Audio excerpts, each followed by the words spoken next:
Vale, ahora sí. Le decía entonces que continuamos, voy a retomar voy a dar un pasito para atrás. Me hice acordar a Ricky Martin, un pasito para atrás.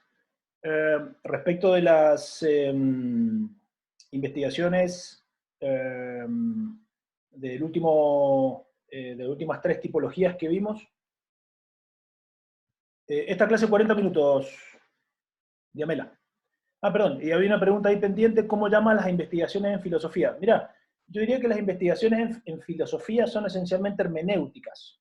Ahora, yo entiendo que cuando se hacen en ciencias sociales, eh, para como fijarlas un poco más, yo le llamo el método documental, que quiere decir que vos utilizás documentos que preexisten a la investigación. Es decir, vos no generás esos documentos. Por ejemplo, no es que vos haces entrevistas y luego haces transcripciones y analizás esos documentos. Esos documentos son producidos por la investigación.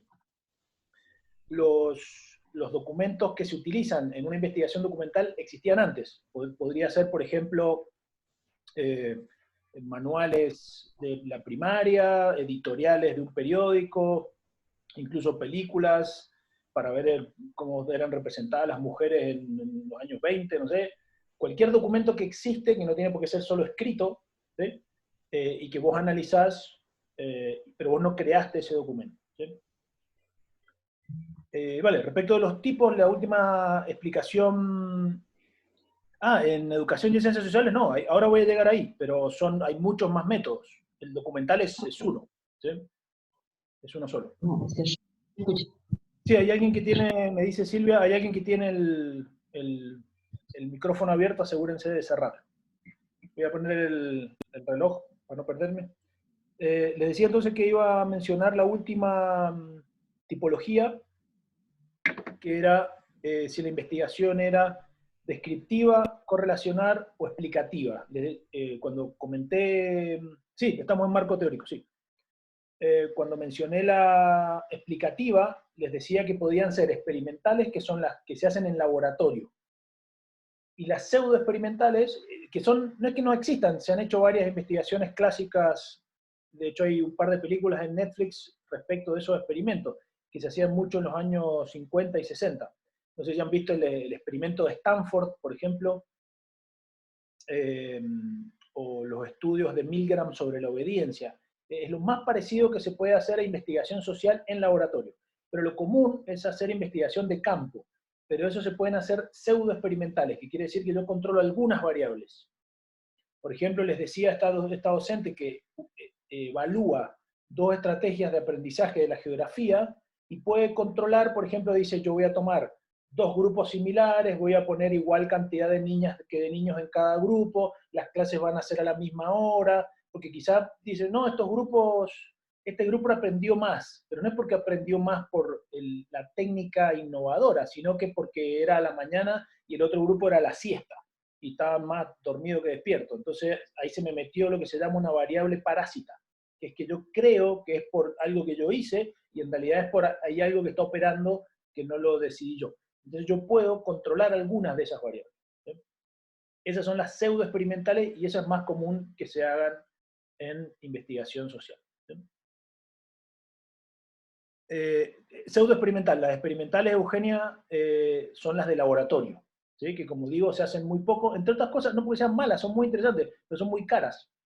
Entonces, se hacen poco. Y tienen como un resabio positivista que a mucha gente no le gusta. A mí me encanta. Tengo un positivista en el armario, soy un positivista en el armario. Pasamos entonces a al siguiente elemento del marco metodológico. Vimos tipo, ahora vamos a ver metodología. Acá no me voy a detener mucho porque si es cuantitativa, cualitativa o mixta. Y punto. Entonces dicen, esta investigación es de tipo cuantitativo, o tipo cualitativo, o mixta. ¿Sí? La mixta, y volviendo un poquito sobre los pasos de mi enemigo y sus secuaces, la mixta muestra que la investigación cualitativa y cuantitativa no son 2 paradigmas, como normalmente se plantea. Porque 2 paradigmas son, en la definición que da Kuhn, irreconciliables y uno no es reducible al otro. Y la investigación mixta muestra que lo cualitativo y lo cuantitativo se pueden integrar y se integran todo el tiempo sin ningún problema. Entonces eso muestra que no son dos paradigmas, son dos modelos, dos formas de comprender la realidad y de estudiarla, pero no son dos paradigmas. ¿Sí? Yo creo que Hernández Sampieri y sus secuaces han hecho mucho daño en formar como dos guetos que parece que no se pudieran dirigir la palabra. Yo estoy totalmente en desacuerdo con eso. Yo creo que no hay que poner la carreta delante de los bueyes. Lo primero es pensar lo que yo quiero investigar y después ver qué metodología es útil. Podría ser cuantitativa, podría ser cualitativa o podría ser mixta, pero no recomiendo decir yo soy del gueto quali, entonces hago investigación quali a como dé lugar, incluso cuando lo más apropiado quizás sería una investigación cuantitativa, y al revés, ¿no? Insisto, hay como dos guetos que tienen como prejuicios el uno con el otro, entonces los qualis son como guays y modernos, y para los quantis son unos pseudocientíficos que hacen solamente chanteríos, y para los qualis, los quantis son como viejos casposos que hacen investigación así como la haría Bunge. Entonces, eso hace mucho daño, creo yo. ¿Sí? Entonces, este es el punto en el que uno resuelve esa cuestión. ¿Sí? Es decir, cuantitativa, yo estoy entendiendo la realidad, variabilizando la realidad, considerando las dimensiones de la realidad en términos de variables, midiéndolas y comparándolas, o lo que sea, y en los modelos cualitativos yo analizo la realidad en términos de su cualidad, es decir, la describo. ¿Sí?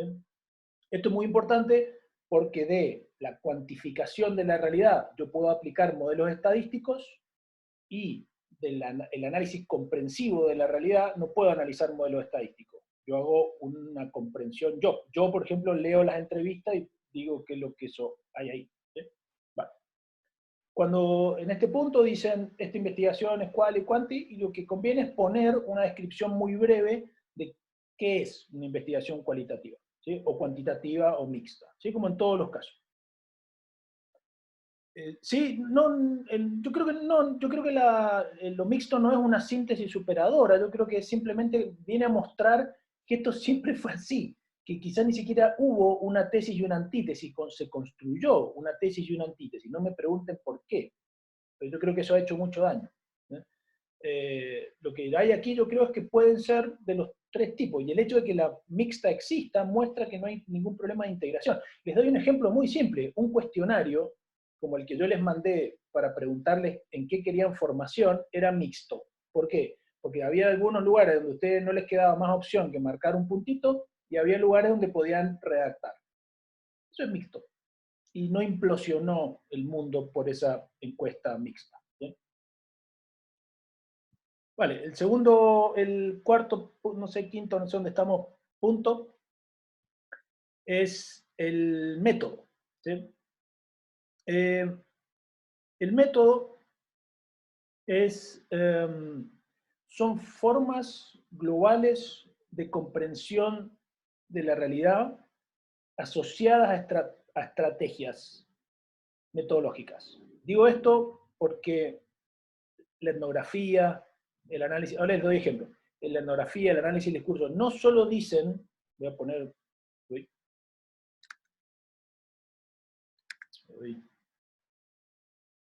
a poner más, voy a poner a más gente aquí, así me siento más acompañado.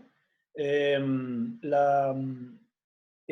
análisis del discurso, por ejemplo, o la etnografía, no dicen, haga esto así, sino que vienen de toda una movida teórico, epistemológico, política, típicamente se están peleando con alguien y proponen esto, ¿sí? Entonces, el método no es solamente un set de instrucciones de cómo proceder, no es un procedimiento.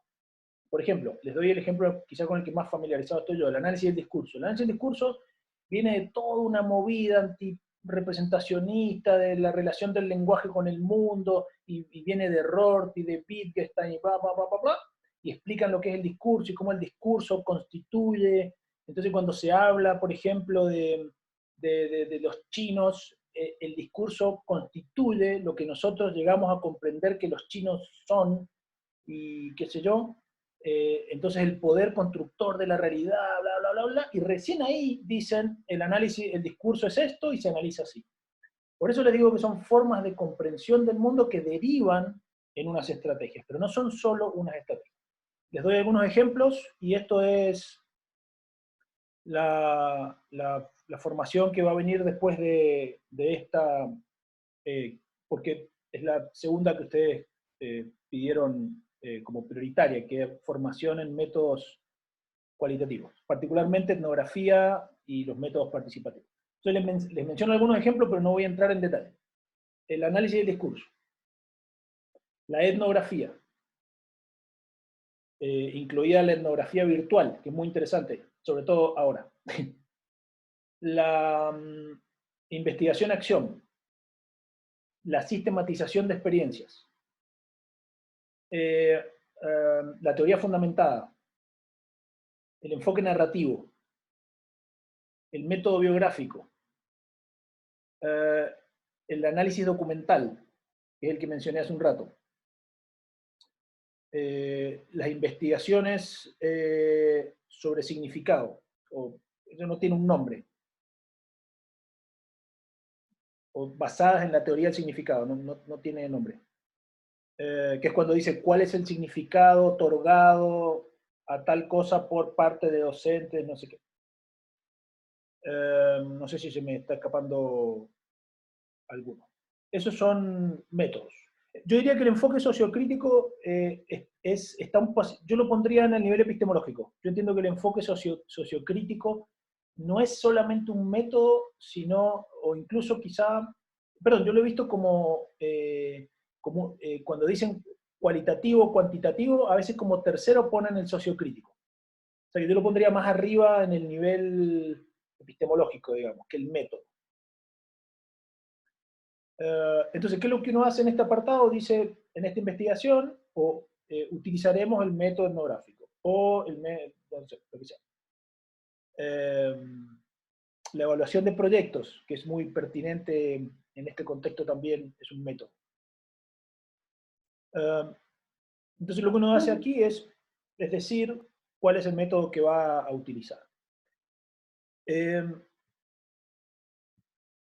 Y como en todos los casos, decir de dónde lo saca, digamos, ¿sí?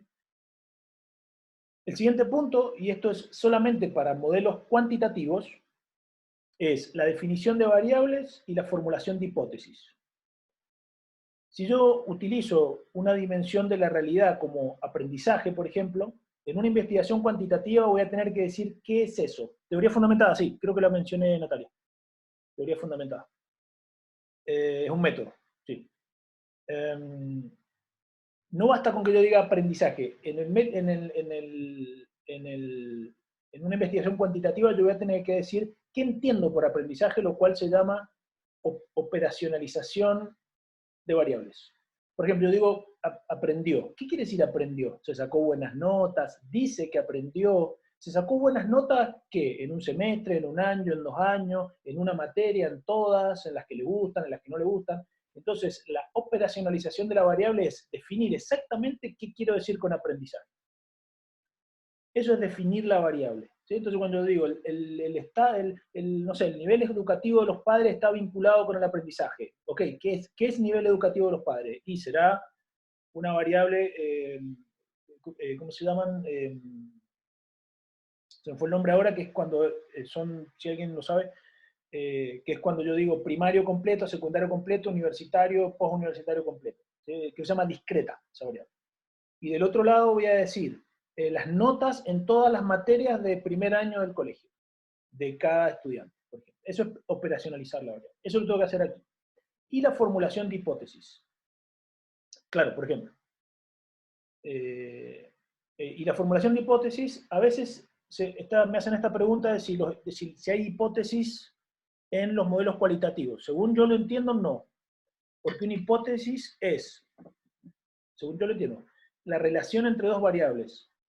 Yo digo, por ejemplo, las horas de estudio aumentan el aprendizaje. La cantidad de horas de estudio aumenta el aprendizaje. Y eso se formula como una afirmación con el expreso sentido de decir si se aprueba la hipótesis o no se rechaza la hipótesis. Se rechaza o se aprueba. Se acepta. Se acepta la hipótesis o se rechaza la hipótesis.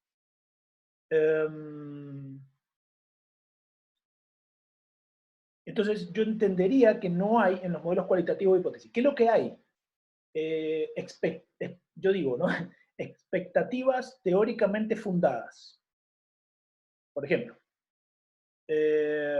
vale, Cecilia, lo tomo, sí.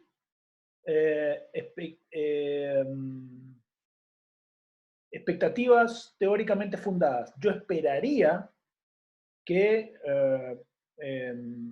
por ejemplo, si el padre y la madre hacen leer al niño y la niña desde temprano y tiene su biblioteca y qué sé yo, ese niño de grande lea o no odie los libros o qué sé yo. Eso es lo que yo espero. ¿Sí? Entonces yo puedo, evidentemente, como hay una fundamentación del problema, están esas expectativas. ¿Sí? Ahora, yo no las llamaría hipótesis. Avanzo. La reina, que habló ayer por como séptima vez en 40 años. Las unidades de información. La unidad de información responde al qué o al quiénes van a formar parte de mi investigación.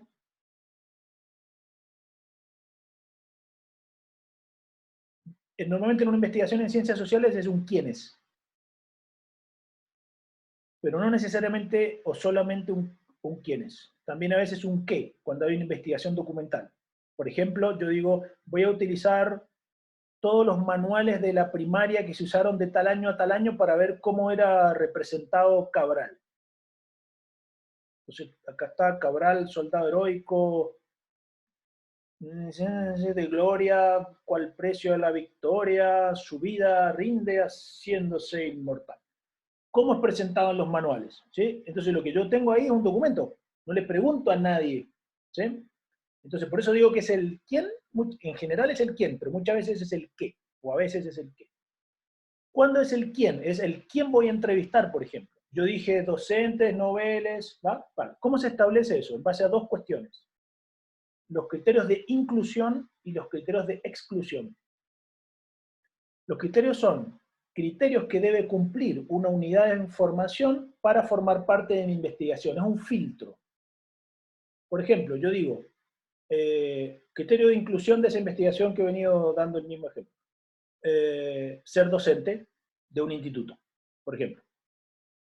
Ese es un criterio. Ser docente en el instituto en su primer año de ejercicio. Vale, entonces si viene alguien y me dice, yo quiero formar parte de tu investigación, ¿sos docente? No, soy carpintero. No, es un criterio que yo uso para decir vos sí, vos no, vos sí, vos no, vos sí, vos no. ¿Sí? Vale.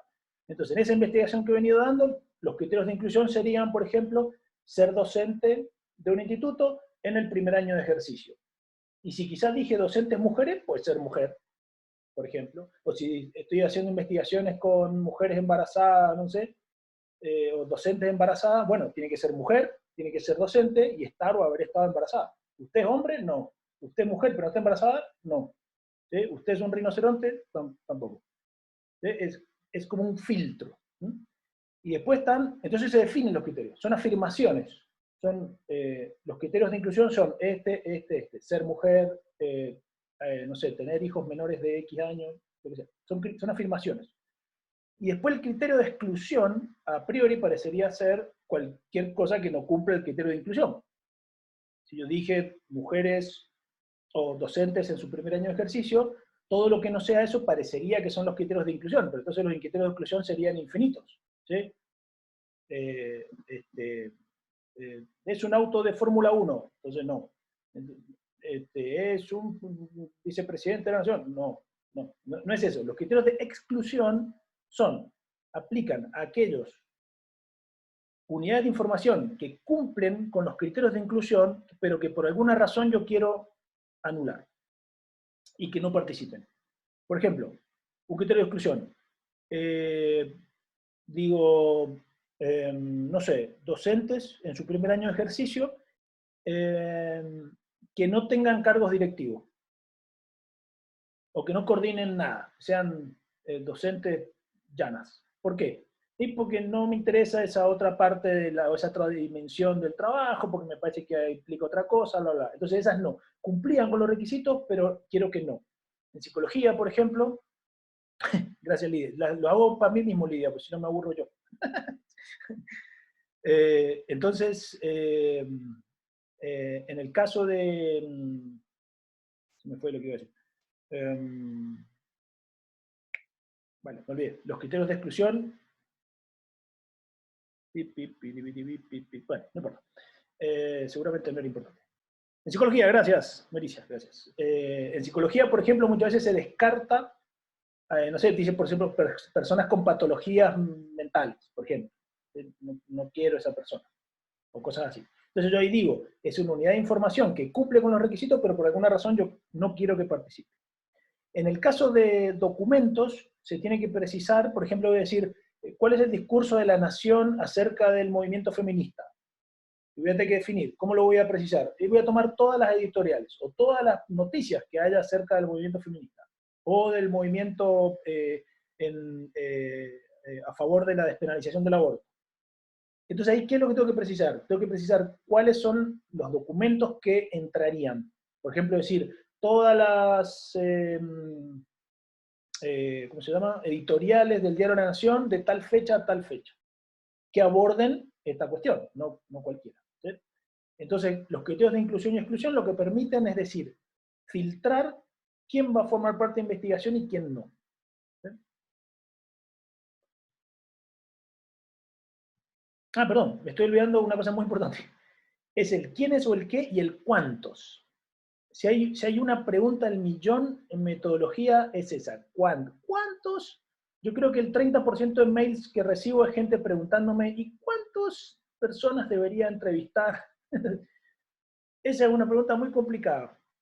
Lo ideal es poder decir, ¿cuántos? Voy a tomar una muestra representativa en base al método aleatorio simple. ¿Por qué? Porque en una muestra, según el método aleatorio simple, yo tengo un universo, que es el total de personas que cumplen con esos requerimientos, pero yo nunca entrevisto, por ejemplo, a todos los docentes de todos los institutos de Mendoza. Ese sería el universo. Sino que tomo una parte. Esa parte es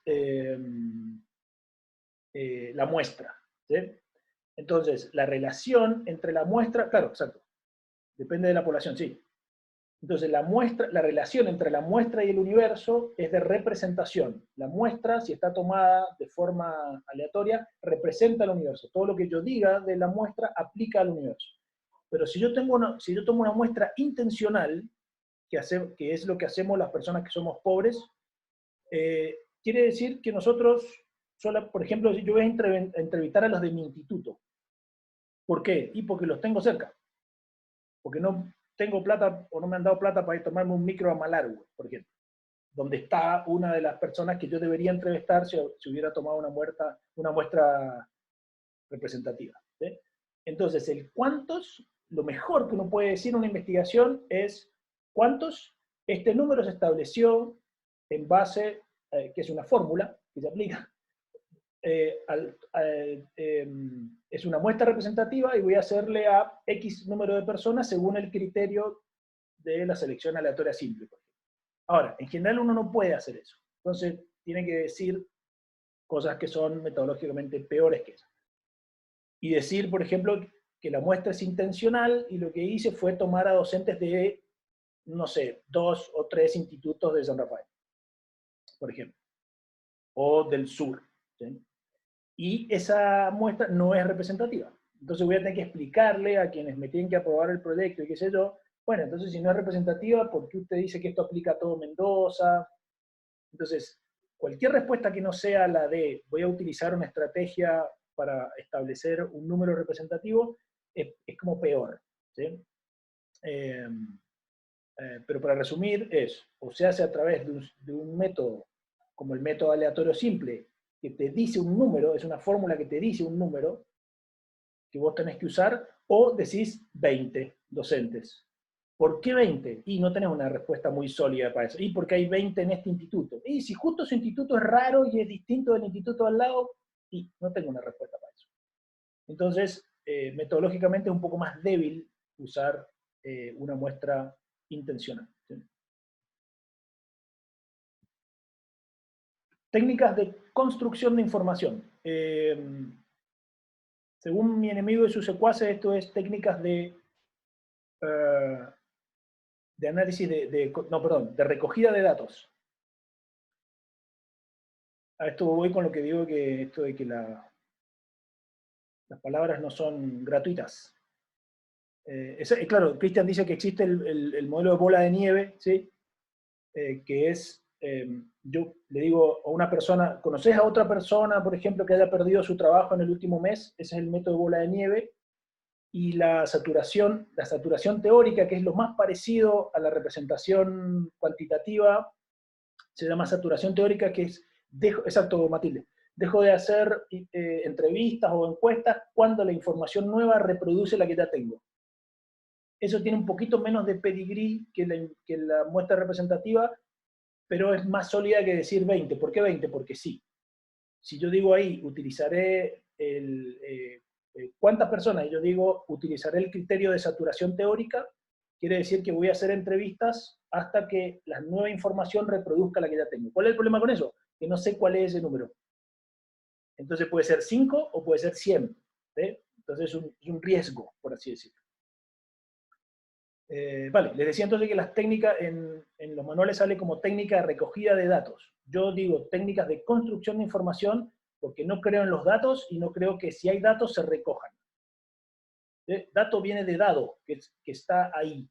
¿sí? Y yo no creo que nada esté ahí. Yo creo que la información se construye a través del proceso de investigación. Y si hubiera algo que está ahí, como las representaciones sociales acerca de tal cosa, no es algo que uno recoja, sino algo que uno construye a través de un proceso de investigación, como por ejemplo las entrevistas, o qué sé yo. ¿sí? Sería genial que los datos se recogieran. Si uno va caminando por la plaza, encuentra los datos, los recoge con cuidado para no modificarlos y los pone en su investigación. Sería genial, pero eso no pasa nunca. Entonces yo uso la expresión técnicas de construcción de información. Ahora contesto, Natalia. ¿Cuáles son? Básicamente las que nuestros sentidos nos permiten. La observación no participante y la participante vinculada a la etnografía, la encuesta o el cuestionario, que puede ser cerrado, abierto o mixto, los tests que son ya desarrollados, por ejemplo, para medir autoestima, qué sé yo, que también pueden ser cerrados, abiertos, en general son cerrados los tests. La entrevista en todos sus diversos tipos, ya no vale decir, ¿qué técnica va a usar? Entrevista. Tengo que decir si es entrevista, por ejemplo, semiestructurada, narrativa, biográfica, etnográfica, hay distintos tipos, no voy a entrar ahí porque es muy largo, pero tendría que precisar cuál es el tipo de entrevista. Y grupo de discusión, o a veces le dicen focus group. Tampoco voy a entrar mucho ahí en la diferencia. Menciono básicamente que los focus group vienen más del lado del marketing y de la investigación mercadotécnica. A usted le gusta el color azul, bueno, le vamos a poner azul a este jabón. Y el grupo de discusión viene más de la sociología, pero estrictamente hablando son lo mismo, son una entrevista colectiva con un moderador o una moderadora. Entonces, resumo, observación, cuestionario, test, grupo de discusión. De nuevo, digo, a fin de esta investigación, puedo usar más de una. Puedo decir, voy a hacer, en una etnografía, por ejemplo, digo, voy a analizar documentos, y análisis de documentos. Análisis de documentos. Puedo decir, en una etnografía, por ejemplo, voy a utilizar entrevistas etnográficas, observación participantes y análisis de documentos. 3 técnicas para un método. Porque la etnografía es un método multitécnica. Acepta muchas técnicas. O sea que no tiene por qué ser una. Pero las enuncian y le ponen al lado un paréntesis en normas APA con el nombre del macho alfa o la hembra alfa que inventó esa cosa o que es más prestigioso o prestigiosa hablando de esa cosa. No citar una tesis, o yo puse en Google entrevista semiestructurada y me salió un PowerPoint de delfines y una señora que se llama Juanita no sé qué, y cito a esa señora porque hay un PowerPoint de delfines en internet. Como me dicen mis estudiantes, esto estaba en internet. Me dicen, sí, Digo, Wanda Nara tiene un sitio en Internet. ¿Qué quiere decir que algo esté en Internet? Quiere decir absolutamente nada. Me piden aquí autores recomendados, les voy a mandar todo, les voy a mandar las referencias y voy a hacer un dossier y se los voy a mandar de todos mis archivos ilegales que tengo acerca de todas estas cuestiones, así que no se preocupen por eso.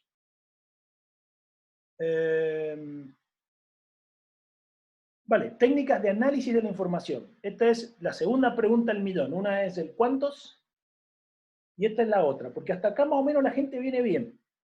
Salió al campo, hizo las entrevistas, tiene su cuaderno de notas y anotó cosas, rellenó una planilla de observación estructurada, hizo un grupo de discusión. Hasta ahí, fantástico. Incluso puede haber avanzado más y transcripto más o menos bien esas entrevistas. Hasta ahí, fantástico. Ahí viene la pregunta del millón. ¿Qué carajo hago con todo esto? ¿Sí? Entonces, eso es el análisis. Hasta ahí a uno le parece que ha hecho mucho.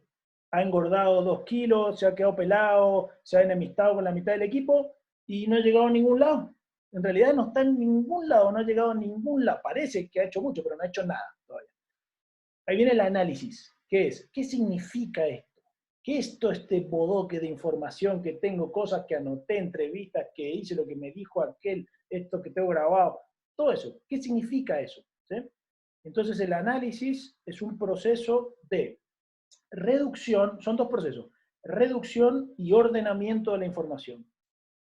Reducción porque yo no puedo, por ejemplo, transcribir todas las entrevistas que son 685 páginas y llevárselas al que me prestó la plata o a mi director de tesis o a quien sea y decirle, tome, ahí tiene la respuesta a la pregunta de investigación. Usted que es tan inteligente, ahí está, sáquela usted. No, yo tengo que reducir eso a 3, 4 cosas básicas. Entonces reduzco la información y la ordeno. Eso es analizar, reducir y ordenar. ¿Sí? ¿Qué técnicas existen? Las técnicas están bastante desarrolladas para los métodos lingüísticos, es decir, de técnicas de producción que generan lenguaje, por ejemplo, entrevistas, y no tanto para otras cosas. ¿Sí? Entonces, por ejemplo, les menciono algunas técnicas. La más conocida quizá, el análisis de contenido,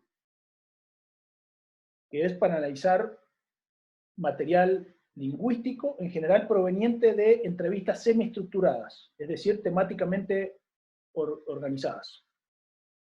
Es reducción y ordenamiento. Reducción y ordenamiento, esos son los dos procesos. Como reducción y organización de la información. Segundo, el análisis de contenido, les decía, el análisis narrativo, que permite el análisis de material narrativo, es decir, que fue obtenido mediante entrevistas narrativas. Es decir, que no está organizado temáticamente, usted qué opina de esto, que esto, sino que es una historia. Como por ejemplo, cómo vivió usted su embarazo. ¿Sí? Entonces, análisis narrativo.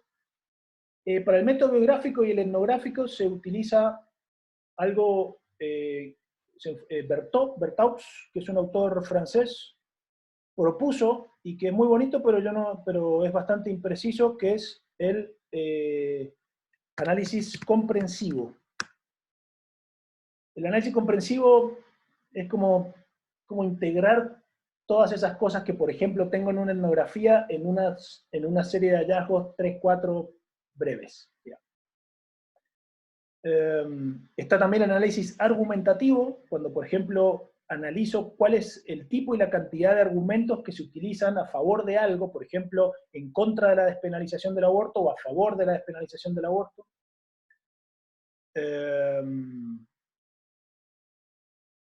Entonces esas son técnicas más o menos bien establecidas. Si ustedes tienen la suerte que la información que produjeron es pertinente o útil para esas técnicas, genial. Ahora, si no, ahí uno tiene que crear una estrategia ad hoc, digamos, ¿no? Que es para esta investigación. Y ahí está un poco más solo, porque no tiene un gran nombre para tirar. Voy a utilizar el análisis cualitativo de contenido según Flick. Listo. Ahora, hay veces que yo tengo que decir, y tomé el material de las entrevistas e hice esto, tiene que confesar un procedimiento. Cuando uno confesa un procedimiento nuevo, porque no hay ninguna técnica inventada para el tipo de información que yo tengo, siempre se expone más. a que le digan, bueno, pero esto se lo inventó usted. Esto no es de un gran hombre europeo blanco. ¿Sí? Si uno puede poner el nombre de un hombre europeo blanco, mejor para todo, siempre. ¿Sí? Porque le van a decir, oh, mire qué respetable. Y cuando uno pone cualquier otra cosa, es como, ¿eh? Y sobre todo si uno dice, ¿y esta técnica de análisis quién la creó? Yo. ¿Sí? Entonces ahí es donde uno está un poco más librado, análisis argumentativo, sí. Como más expuesto, porque tiene que como vender la forma en que analizó. ¿Sí? Perdón que estoy yendo rápido, pero quedan 2 minutos. Si no alcanzamos, usamos la sesión del lunes para cerrar, no se preocupe. Procedimiento, esto me lo voy a saltear porque me interesa llegar al último punto, que son los aspectos éticos. Los aspectos éticos son los aspectos éticos implicados en la investigación, no todos los aspectos éticos. Es qué cuidados éticos yo voy a tener a fines de esta investigación. Típicamente son 3. El anonimato, el derecho a participar y abandonar la investigación, y el derecho a saber para qué es investigación y para qué van a ser usados los resultados.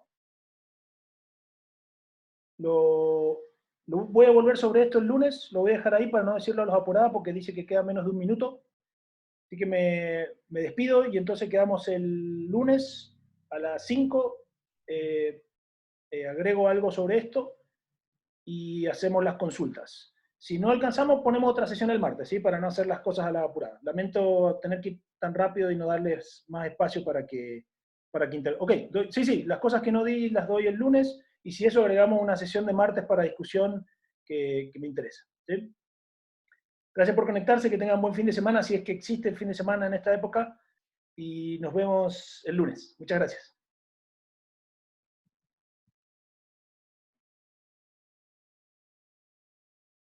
Goodbye. Chao. Goodbye. Disculpen el apuro.